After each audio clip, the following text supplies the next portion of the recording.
Hi, my name is Priscilla Oliveira, and I am from Victory Outreach Garden Grove.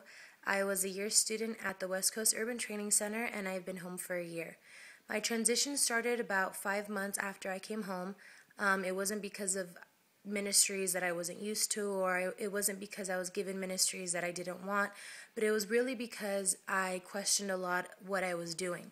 I questioned a lot about being in what I was involved in, if I really wanted to be involved in the church office full time, if I really wanted to be a part of the youth team, and if I really wanted to give up everything of my life to be full-time ministry. I remember feeling like I was alone in a way, having ministry be my number one priority and having people around me maybe not having it as their number one, or to me it seeming like it wasn't their number one, them having their marriage and their schooling and relationships, and me thinking that ministry was number two or number three to them. And that was really what isolated me. I had adjusted well in the beginning, and then after a while I started looking around me and questioning a lot of the promises of God, and really asking myself if this is what I wanted. And I think that's a lot of what transition is you begin to see yourself for who you really are out in the real world, because the UTC is great. Everyone can serve God in the UTC. Everyone can serve, in prayer and in fasting and reading your word amazingly in the UTC. But once you get home, that's when the real test begins.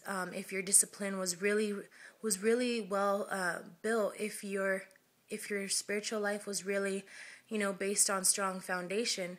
And I think that's what a lot of what I went through when I went home was, dealing with myself, dealing with what I really wanted and what I was going to fight for, fighting for my position in the church and in my life here with God. And a lot of what I saw lacking in me was being self-motivated. Being self-motivated to be committed and be sold out, even when everybody else around me wasn't, or I felt like they weren't, or I felt alone in doing it. Being self-motivated is very important, and you can practice it in the training center. But you won't see it because everyone around you is already motivated. But once you get home, you'll notice it, that you are a self-motivator, and that's a key thing when you go back home.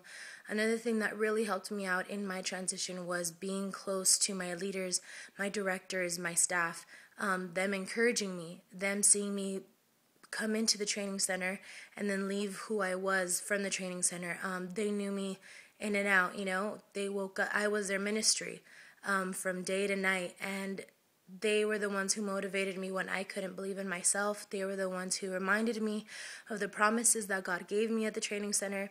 So being self-motivated, staying close to your directors and your staff, and also just knowing where God wants you, knowing that when you go home, the place you are at is where God wants you. Because when doubt and disbelief come, you know that God has you there for a reason. And knowing that gives you a fighting spirit. Knowing that gives you a security that the enemy can't tempt with, So having those things really will help you with your transition.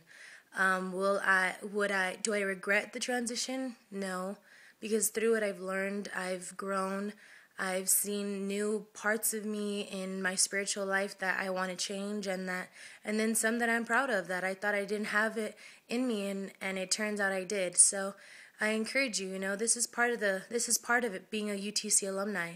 This comes with the package, the transition. And to be a part of the bloodline of the UTC, it's worth it. To have the DNA of a UTC alumni going through transition, it's worth it. It gives you a sense of belonging and dignity, and just knowing that you belong to something greater than yourself. So congratulations, East Coast UTC graduates, 6 months to a year. God bless you guys.